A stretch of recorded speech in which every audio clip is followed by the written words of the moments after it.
Shalom, Assalamualaikum warahmatullahi wabarakatuh. Namo Buddhaya, Wetet Tungtien, Om Swastiastu, Rahayu, Bagaswaras. Pagi ini kita akan belajar mengenai demokrasi lahir sebelum negara, hak warga sipil, etika publik, dan tanggung jawab warga negara. Renungan ini untuk kemerdekaan Indonesia yang tahun ini berusia 81 tahun. Bicara mengenai politik bukan tabu, melainkan kebutuhan sipil. Janganlah kita takut membicarakan politik. Kita memang bukan politisi, tetapi kita adalah rakyat yang hidupnya ditentukan oleh setiap keputusan politik para pemimpin. Politik bukan urusan yang jauh di istana negara. Keamanan saat kita bangun pagi, keberlangsungan pendidikan anak-anak kita, beras yang kita beli, belanjaan yang kita beli, bahkan kebebasan kita mengakses ruang digital seperti media sosial saat ini, semuanya adalah buah dari keputusan politik. Karena itu, sikap anti-politik adalah bentuk kebutaan sipil yang merugikan diri sendiri. Melek politik bukan pilihan, tapi sebuah kewajiban setiap warga negara yang ingin hidupnya dijamin dan dilindungi, bukan sekedar diperintah. Kebijaksanaan lama dari kitab Pengkhotbah mengingatkan, berbahagialah negeri yang rajanya bijaksana. Pengkhotbah 10 ayat 17. Sebuah negeri hanya akan makmur jika para pemimpinnya memiliki kebijaksanaan, dan kebijaksanaan itu sendiri lahir dari kesadaran kolektif rakyat yang kritis terhadap kekuasaan. Namun, kebijaksanaan tidak lahir dalam ruang hampa. Kebijaksanaan itu tumbuh dari tradisi bermusyawarah, dari ruang publik yang hidup, dan dari kesadaran bahwa pemimpin negara bukanlah tuan, tapi mereka semua adalah pelayan rakyat. Kita baca secara lengkap Pengkhotbah 10 ayat 17. Asrak eretz semalchek ben horim vesarayik baet yokelu bigevura velo fasti. Berbahagialah engkau, hai negeri, apabila rajamu, seorang yang mulia, dan para pemimpinmu makan pada waktunya demi memperoleh kekuatan, bukan untuk mabuk-mabukan. Pengkhotbah 10 ayat 17. Kita harus menyadari bahwa akar demokrasi lahir dari bawah, bukan dari istana negara. Salah satu kekuatan terbesar Indonesia justru telah tumbuh jauh sebelum Republik Indonesia diproklamasikan oleh the founder father kita, Bapak Soekarno. Kekuatan itu bukan berasal dari kekayaan alam, bukan pula dari kekuatan militer, melainkan dari kemampuan masyarakatnya untuk hidup bersama dalam keberagaman. Itulah nilai Pancasila yang harus kita pertahankan untuk keutuhan Indonesia yang terdiri dari banyak pulau, banyak suku-suku, bahasa-bahasa, keragaman agama, dan keragaman kebudayaan. Demokrasi Indonesia sesungguhnya tidak lahir setelah kemerdekaan. Akar-akarnya telah tumbuh sejak lama. Ketika masyarakat Nusantara membangun berbagai bentuk organisasi sosial, lembaga adat, komunitas keagamaan, perkumpulan dagang, hingga organisasi penggerak nasional. Semuanya itu adalah wujud dari civil society, masyarakat sipil yang hidup dan berkembang secara mandiri bahkan sebelum negara modern terbentuk. Muhammadiyah, Nahdlatul Ulama, Taman Siswa, hingga berbagai perkumpulan pemuda adalah bukti bahwa masyarakat Indonesia telah belajar mengorganisasi dirinya sendiri. Dengan demikian, demokrasi Pancasila bukanlah konsep impor dari Barat. Demokrasi Pancasila menemukan tanah yang subur dalam tradisi Nusantara yang sejak lama terbiasa bermusyawarah, bergotong royong, dan menyelesaikan persoalan bersama melalui dialog-dialog. Keberagaman etnis, bahasa, adat, dan agama menjadikan demokrasi sebagai sebuah keniscayaan. Tidak mungkin seluruh perbedaan itu diseragamkan. Jalan satu-satunya adalah membangun ruang bersama yang memungkinkan setiap kelompoknya hidup berdampingan tanpa kehilangan identitasnya. Adanya keramaian demokrasi itu adalah tanda kehidupan, bukan kehancuran. Dalam perspektif ini, demokrasi memang tidak pernah sunyi. Demokrasi selalu riuh oleh perbedaan pendapat, kritik, perdebatan, bahkan demonstrasi.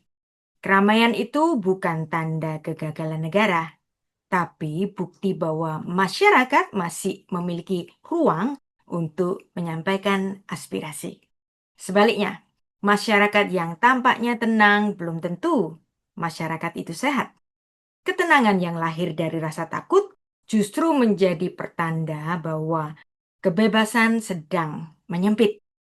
Ketika masyarakat enggan berbicara karena khawatir dicap sebagai lawan negara, demokrasi mulai kehilangan salah satu unsur terpentingnya, yaitu kebebasan untuk menyampaikan pendapat. Negara demokratis tidak dibangun untuk menghilangkan perbedaan. Negara hadir untuk mengelola perbedaan itu agar tidak berubah menjadi konflik yang merusak persatuan. Kritik terhadap pemerintah seharusnya dipandang sebagai bagian dari mekanisme koreksi dalam demokrasi, bukan sebagai ancaman terhadap negara. Sekarang kita pahami bersama paradoks konstitusional, negara dari rakyat ataukah rakyat untuk negara? Karena disinilah kita menemukan paradoks konstitusional.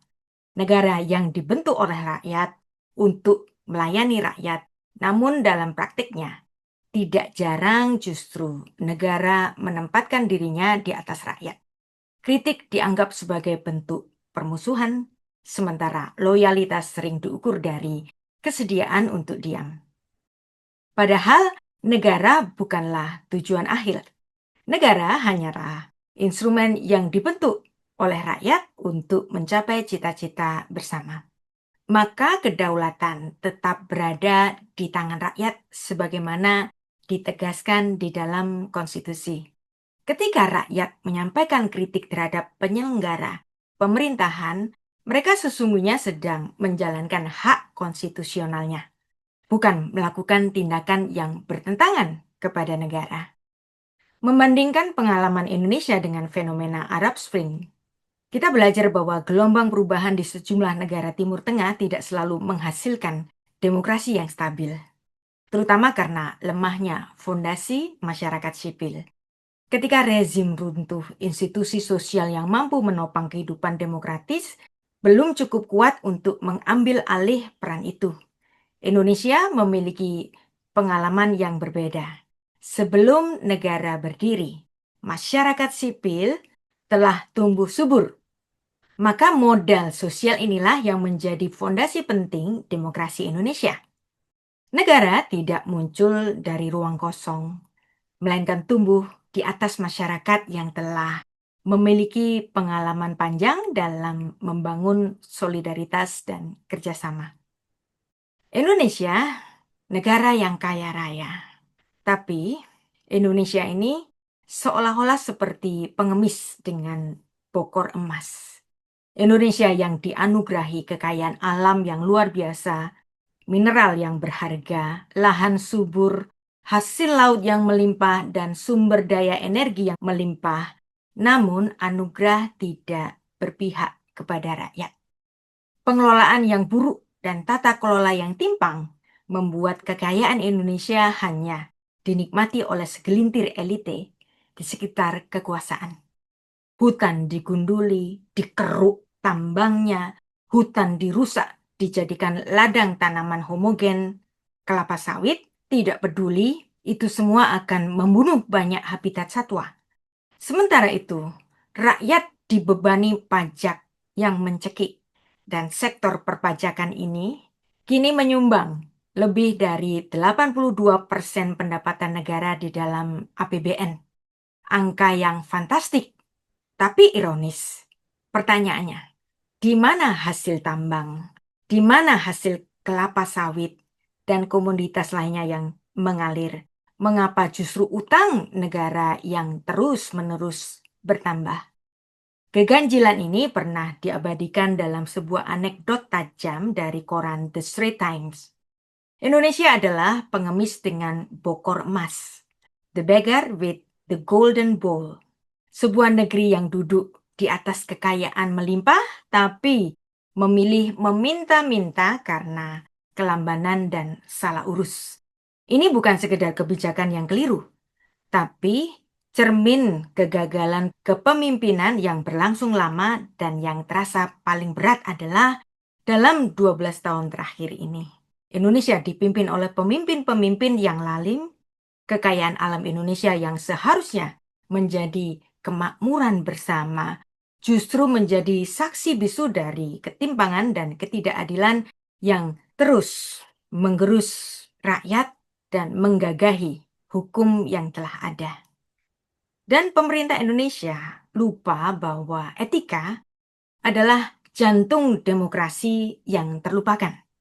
Demokrasi memerlukan pemeliharaan yang terus-menerus. Demokrasi membutuhkan budaya dialog, penghormatan terhadap hukum, kedewasaan politik, dan yang paling penting, etika publik yang kuat. Tanpa etika, demokrasi mudah berubah menjadi sekedar perebutan kekuasaan. Kebebasan berbicara berubah menjadi kebebasan menghina. Dan itu juga dilakukan oleh para pemimpin, pejabat-pejabat tinggi di negeri ini. Perbedaan pendapat berubah menjadi polarisasi. Kritik berubah menjadi kebencian. Pada titik inilah demokrasi kehilangan substansinya. Karena itu, tantangan terbesar Indonesia pada saat ini bukan hanya memperkuat institusi demokrasi, tapi juga membangun kembali karakter moral masyarakat. Demokrasi membutuhkan warga negara yang tidak hanya cerdas secara intelektual, tetapi juga matang secara etis. Kebebasan harus berjalan berdampingan dengan tanggung jawab. Hak harus diimbangi dengan kewajiban. Kritik harus disampaikan dengan argumentasi, bukan dengan penghinaan. Kualitas demokrasi adalah kualitas manusianya. Pada akhirnya, kualitas demokrasi tidak hanya ditentukan oleh frekuensi pemilu atau kelengkapan peraturan perundang-undangan.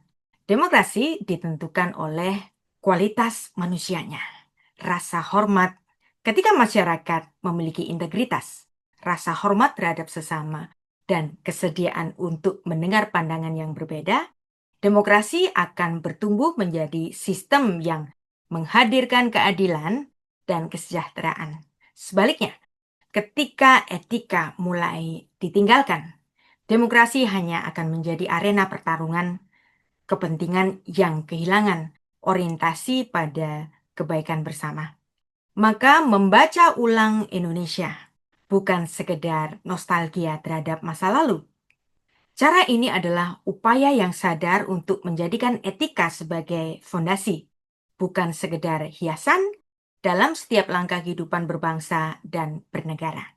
Sebab pada akhirnya demokrasi tidak dibangun untuk membungkam perbedaan, tapi untuk mengelolanya menjadi kekuatan bersama.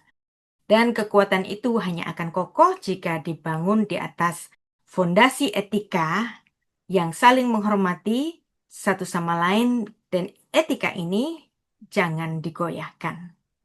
Berbahagialah negeri yang pemimpinnya bijaksana. Kemerdekaan bukanlah sekedar perayaan tahunan dengan upacara bendera yang berkibar. Kemerdekaan adalah amanat yang harus terus dijaga oleh setiap generasi.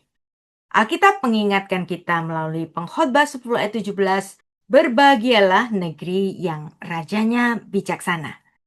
Kebahagiaan sebuah bangsa tidak hanya ditentukan oleh kekayaan alam atau kekuatan ekonominya, tetapi terutama oleh kualitas karakter para pemimpinnya. Pemimpin yang bijaksana adalah mereka yang mendahulukan kepentingan rakyat, hidup dengan disiplin, menjaga integritas, menghindari korupsi, dan menggunakan kekuasaan sebagai amanat, bukan sebagai sarana melayani dirinya sendiri. Bangsa yang kuat bukan hanya membutuhkan pemimpin yang baik, tetapi juga rakyat yang peduli, rakyat yang kritis, dan yang bertanggung jawab. Kemerdekaan akan tetap hidup ketika rakyat mencintai kebenaran, menghargai perbedaan, menaati hukum, dan bersama-sama menjaga persatuan. Di bulan kemerdekaan ini, marilah kita berdoa agar Tuhan mengaruniakan Indonesia pemimpin-pemimpin yang berhikmat, berintegritas, dan takut akan Tuhan, hormat kepada Tuhan, serta membentuk kita menjadi warga negara yang aktif, membangun bangsa dengan kasih, kejujuran, dan semangat gotong royong. Dirgahayu Republik Indonesia yang ke-81, kiranya Tuhan terus memberkati Indonesia dari Sabang sampai Merauke, dari Miangas sampai ke Pulau Rote. Salam Pancasila, merdeka. God bless Indonesia.